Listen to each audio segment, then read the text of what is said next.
UFC 320 is shaping up to be a massive event, and one of the most anticipated matchups is the bantamweight co-main event between Merab and Cory Sandhagen. The stakes couldn't be higher as the winner inches closer to a potential undisputed title shot. While many in the MMA world have already labeled Merab as the clear favorite, especially given his relentless pressure and cardio, Sean O'Malley sees things a bit differently.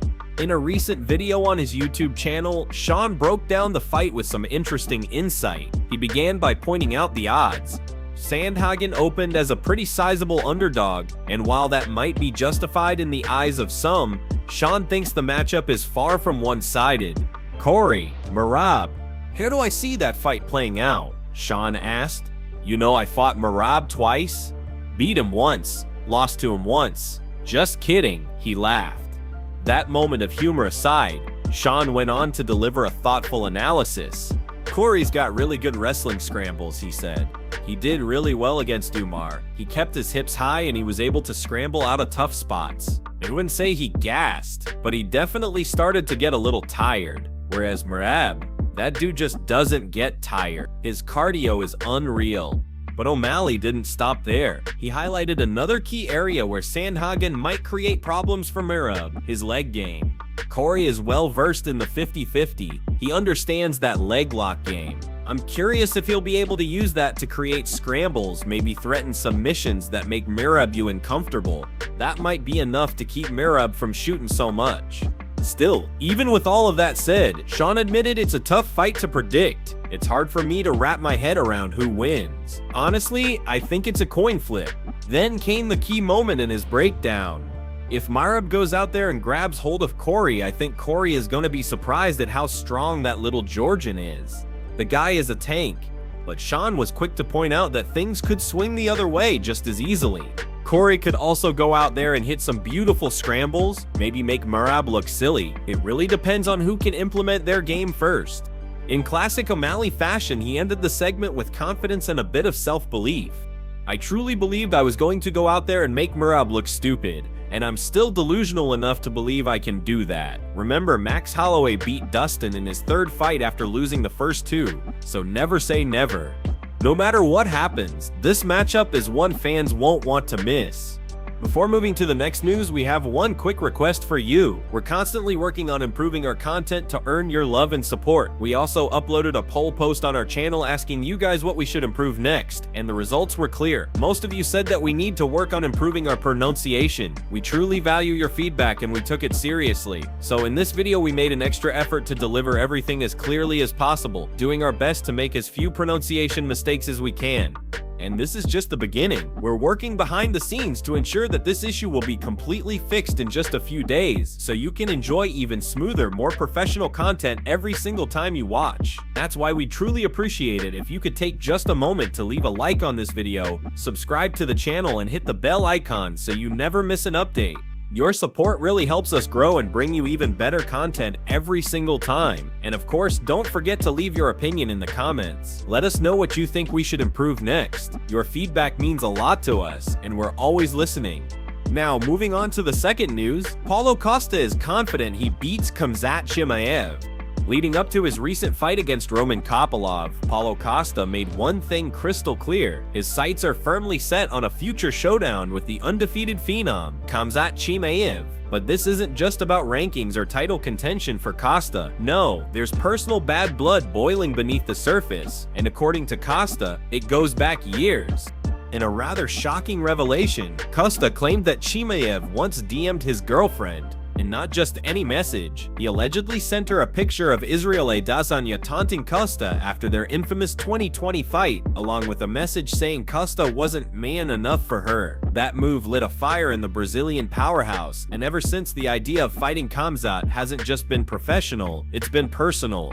This week, during an appearance on Submission Radio, Costa didn't hold back. He spoke with confidence, clarity, and a bit of his signature flair. When asked how he envisioned a fight against Khamzat playing out, he gave a breakdown that felt more like a prophecy than a prediction. I can see this very clear in my mind right now, exactly how it's going to happen. Costa said, he'll be very stressed, anxious, and angry against me. Once the fight starts, he's going to throw a few feints, maybe some punches to test range. Then he's going to shoot on my legs. Costa explained that he's already planning to spend the early part of the fight defending takedowns. He's going to push, but I think after 1 minute, maybe a minute and a half, he will be exhausted. His arms, his shoulders, they'll feel heavy like a heavyweight. Then Costa added the twist. That's when he'll realize he couldn't put me on the mat, he couldn't take me down. And when that moment hits him, he's going to slow down. He'll be heavy and he'll be slow.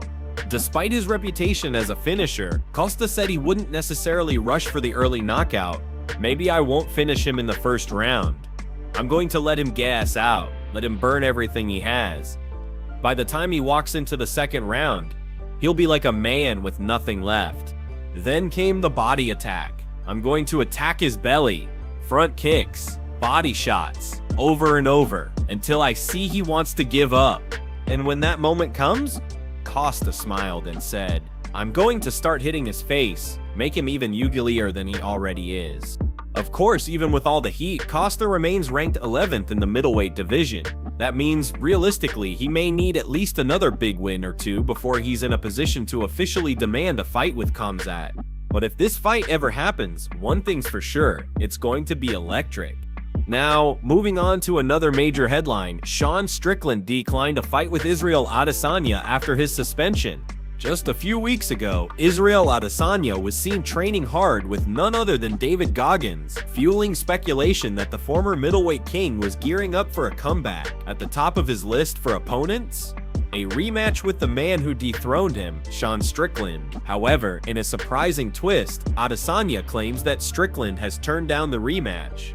During a recent sit-down on his Freestyle Bender YouTube channel with UFC featherweight champion Alexander Volkanovski, Adesanya broke down the situation in detail. According to Izzy, he made it clear that he wanted to run it back with Strickland, but was met with silence. Adesanya said, even speaking of which, I've called this dude out. I mean, have I called him out? Yeah, but now he wants to fight Bilal. Why? I mean, what has he said no to that? He's never said anything. But again, I mean, it's easy money. He didn't hold back, continuing, come on, you beat me once, do it again. It's easy money, it'll be fine. Look, if you beat me, we shoot a fair one, that's it. But this one, I just want to make sure I did this right. So I just want to do this one time, just one more time. Just like, okay, you beat me, cool. If he wants to do a third one, yeah, we'll see. But yeah, regardless, I don't mind, I just want to fight. Come on, man, it's easy money, come on. But things aren't so simple. As of now, Strickland is suspended by the Nevada State Athletic Commission for his involvement in a physical altercation at a regional MMA event. The incident occurred when he and teammate Chris Curtis stormed the cage after their training partner lost a fight. Curtis walked away with just a fine, but Strickland wasn't so lucky. After throwing multiple punches, he was hit with a full suspension. To make matters worse, the commission extended his suspension this week until a formal disciplinary hearing, meaning we won't know when Strickland can fight again until at least August, when the NSAC holds their next meeting. In response to the situation, Strickland took to Instagram, reposting a fan-made meme showing him in the back of a police car with the caption, "Free Strickland." Classic Strickland humor, but it's clear the situation is very real. Now, with Strickland's future uncertain and Adesanya itching for a rematch, the question is, will we actually get this fight? If the commission lifts Strickland's suspension next month, the path will finally be clear. But whether he agrees to face Adesanya again or goes in another direction, like the rumored Bilal Muhammad matchup, remains to be seen. One thing's for sure, if this rematch does happen, it'll be one of the most anticipated fights of the year. Tom Aspinall has sent a chilling message to Gane ahead of their blockbuster interim heavyweight title clash at UFC 31, promising not just a win but total domination. In a recent video posted to his YouTube channel, Aspinall didn't hold back. With a cold determination in his voice, he vowed to end Ciryl Gane's run in the UFC's title picture once and for all. This is Cyryl's third title shot. We are going to try and get rid of him from the title picture for good, Aspinall said bluntly.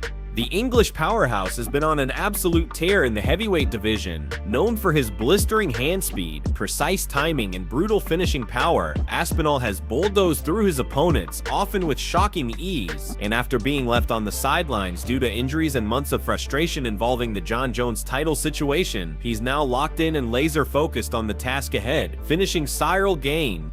Gane, on the other hand, is in a strange spot in his career. The Frenchman has displayed high-level striking and footwork against numerous contenders, but when it comes to elite title-level competition, he's fallen short, most notably against Francis Ngannou and Jon Jones. Despite his technical brilliance, questions have been raised about his mental fortitude and ability to handle pressure on the biggest stage. Aspinall is well aware of this. He believes that this fight is personal, not just professionally, but symbolically. He's not just fighting for a title, he's fighting to solidify his place as the future of the heavyweight division. It's me or him, he said, and it's going to have to be him. Simple as that. The matchup is now officially booked for October 25 in Abu Dhabi, marking the 4th time this fight has been discussed, but the first time it's actually signed. Aspinall has made it clear he's not showing up to edge out a win or play it safe. He's aiming to obliterate Gane and send a message to the rest of the division, especially Jon Jones. When asked about his confidence going into the fight, Aspinall didn't hesitate. Confidence levels. Great, I believe I'm the best heavyweight in the world, but I want to show everyone that I am. He also brushed off any concerns about ring rust, despite the inactivity. Ring rust? That's all mental. I've had 3.5 years off before. I've come back better every time, so I'm not worried. I'm ready to get in there, get active, and dominate. The stage is set, the fire is lit. And according to Tom Aspinall, UFC 3021 is where Ciryl Gane's title hopes die for good. Now, moving on to another heated headline. Khalil Roundtree Jr. has blasted Magomed Ankalaev, and he didn't hold back for even a second. During a recent episode of the Joe Rogan Experience MMA show, Roundtree Jr. made it absolutely clear he has zero respect for the reigning light heavyweight champion, both as a fighter and as a person. In a brutally honest and emotionally charged conversation, Roundtree slammed Ankalaev's attitude, labeling him as a trash talker who thrives on unnecessary disrespect. Roundtree's issue with Ankalaev stems largely from what he sees as constant, unprovoked shots on social media. According to him, Ankalaev has made repeated attempts to drag him into conflict without any legitimate reason, and for Roundtree, that crosses a serious line. I can say this confidently, am I a fan? Absolutely not, Roundtree told Joe Rogan, not as a human being, and definitely not as a fighter. He continued, "He just talks trash, and I don't like people who talk trash for no reason. If I haven't said anything about you, haven't called your name, then why are you talking about me? That's just disrespectful. I didn't ask for this." But it wasn't just about personal grievances. Roundtree took it a step further by calling out the larger consequences of this kind of behavior, especially in the social media era where young fans are heavily influenced by what fighters say and do online. "Even as an adult, I've dealt with this kind of stuff my whole life," Roundtree said. "Now it's just happening through Instagram, Twitter, whatever, and these kids, they're getting beat up in school for stuff like this. They're learning that it's okay to disrespect others just to get attention or seem tough. It's toxic." Roundtree didn't stop there. He emphasized that fighters, especially champions like Ankalaev, hold a unique position of influence, and with that comes responsibility. We're grown men on a huge platform. Millions of people, especially kids, look up to us, and this is what you're choosing to do with that spotlight. Trash talking, belittling others for no reason, that's not being a warrior, that's just being petty. The 34-year-old Roundtree, known for his powerful striking and emotional journey through the fight game, has always tried to carry himself with respect and humility. He's a fighter who values honor, and it's clear that Ankalaev's behavior stands in stark contrast to the code Roundtree tries to live by. As tensions rise in the light heavyweight division, this feud may be more than just talk, with Ankalaev currently holding the crown and Roundtree working his way up the ranks. This bad blood could soon explode inside the octagon. Stay tuned, because if this fight gets made, it's not just about rankings, it's personal. And finally, let's talk about one of the most controversial statements of the week. Paddy Pimblett has officially shut down the idea of fighting Tsarukyan next. In a recent interview with One-on-One MMA, Paddy made it crystal clear he's not interested in fighting Armen Tsarukyan, and he didn't sugarcoat a thing. While acknowledging Armen's talent, Paddy didn't hold back when it came to how he views the lightweight contender's popularity, or lack thereof. "I'll fight anyone," Paddy began. "Everyone knows that about me. But when it comes to Armen Tsarukyan, no one really cares about him. Yeah, sure, he's a good fighter. Technically he's sharp. But when fans look at him, they just go, oh, he's the guy who tried fighting Islam. That's it. No one gets excited. No one's buying tickets to see an Armen Tsarukyan fight." Pimblett, never one to avoid speaking his mind, even took a jab at Armen's trash talk. He talks a big game, I'll give him that, but he doesn't back it up. He's always calling people out, always trying to start something. But where's the excitement? Where's the star power? Paddy then shifted focus to someone he would love to face, Justin Gaethje, and the difference in tone was night and day. "Everyone knows Justin Gaethje is a banger," Paddy said enthusiastically. "You see his name on a fight poster and you know it's going to be absolute war. That guy doesn't take a step backward. He's a legend in the sport, and people respect him for that. That's the kind of fight I want. That's the kind of fight the fans deserve." Paddy added, "Fighting someone like Gaethje would be an honor. It's not just another matchup, it's a moment. It's one of those fights that gets remembered. Armen Tsarukyan, not so much."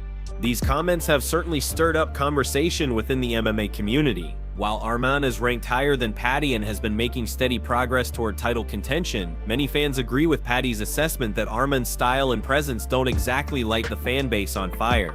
On the flip side, Armen's supporters argue that he's a high-level technician who deserves more respect, and that fighters like Paddy are simply ducking him to chase more marketable names. This back and forth is now fueling speculation. Will Armen respond? Will this tension eventually boil over into an actual matchup? As for Paddy, he seems laser-focused on bigger names and bigger paydays, and with his growing popularity and outspoken persona, he may just get what he wants. Whether it's Gaethje or another legend in the division, Paddy Pimblett is clearly aiming for high-profile fights that generate massive buzz, not just technical matchups that fade from memory. So for now, Armen Tsarukyan is not on Paddy's radar, and unless something changes, it's likely to stay that way.